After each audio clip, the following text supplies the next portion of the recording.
এটা নামে পটেটো হলে কামে কিন্তু মোটেও না। এখানে বাংলাদেশের সবচেয়ে পুরাতন এবং সবকিছুর পরিবর্তন হলেও এই 10 টাকার চিপসের কিন্তু কোনো পরিবর্তন হয় নাই বলে চলে।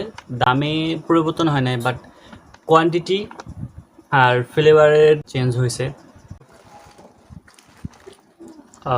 এই হচ্ছে পটেটো ক্র্যাকার্সের অবস্থা। এটা নামে পটেটো হলে কামে কিন্তু মোটেও না। এখানে আটা, ময়দা আর হচ্ছে টেস্টি সল্ট, মানে স্বাদ উপকরণ বাড়ানোর জন্য যা যা থাকে, যে উপকরণ থাকে এইগুলোই এখানে অবশ্যই পাবে। সো সব কিছুর পরিবর্তন হলেও এই 10 টাকার চিপসের পরিবর্তন কিন্তু মানে হাওয়া আর হচ্ছে অ্যাভারেজ 30 থেকে 32টার মতন কোয়ান্টিটি পেয়ে যাবে। মানে 30 থেকে 32টার মতন চিপস পেয়ে যাবে। এটাকে চিপস বলবো না ময়দা চিপস বলবো আমি জানি না, মানে আমার বাসা নেই। আর একটা কথা বলবো, এটা অবশ্যই স্বাস্থ্যের জন্য অতটা ভালো না, আমি যতটুকু মনে করি।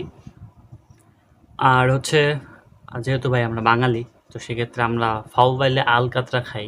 তো এমন একটা ব্যাপার। তো সেই ক্ষেত্রে আমরা হচ্ছে যেহেতু টাকা দিয়ে কিনছি, সো এটা ফেলে দেওয়ার অবশ্যই মানে হবে না, এটাই মনে করি। যাই হোক, একটা রিভিউ দেওয়া যাক।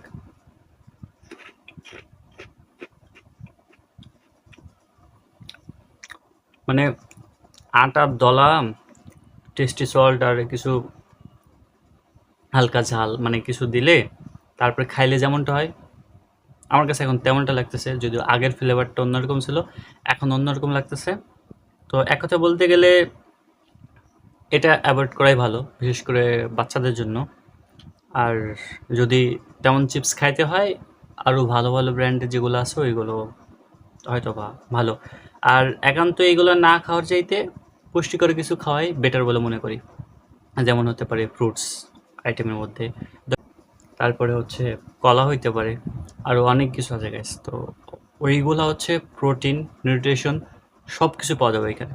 আর এইখানে শুধু জাস্ট এমনি মুখের জাস্ট ভালো লাগা, এই আর কি। মানে এটা হচ্ছে মানুষ খুশির ঠেলায় খায়, জাইনে বুঝে যদি জানতো এটা আসলে কতটুকু ক্ষতিকর শরীরের জন্য, তাহলে হয়তো অনেকেই খেত না। কারণ আমাদের বাংলাদেশের স্ট্রিট ফুডগুলা এখানে কিন্তু অনেক ক্ষতিকর, তাও মানুষ মুখের স্বাদের জন্য খেয়ে থাকে। সো এইটাও ব্যতিক্রম না, এটা যদিও প্যাকেটজাতকরণ করা হয়, সো তারপরেও মানুষ এটা ওইভাবেই খায়, এটা আর কি।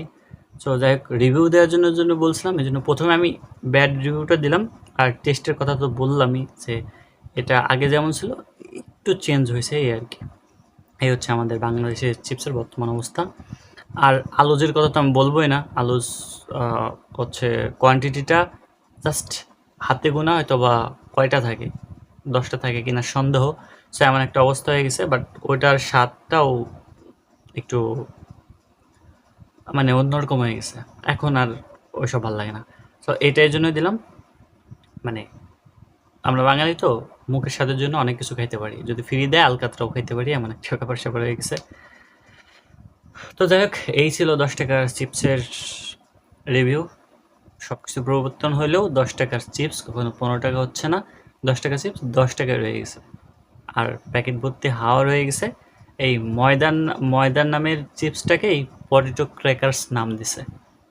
নামকরণটা পটেটো ক্র্যাকার্স, আর বাকিটা ময়দা। এমন একটা অবস্থা।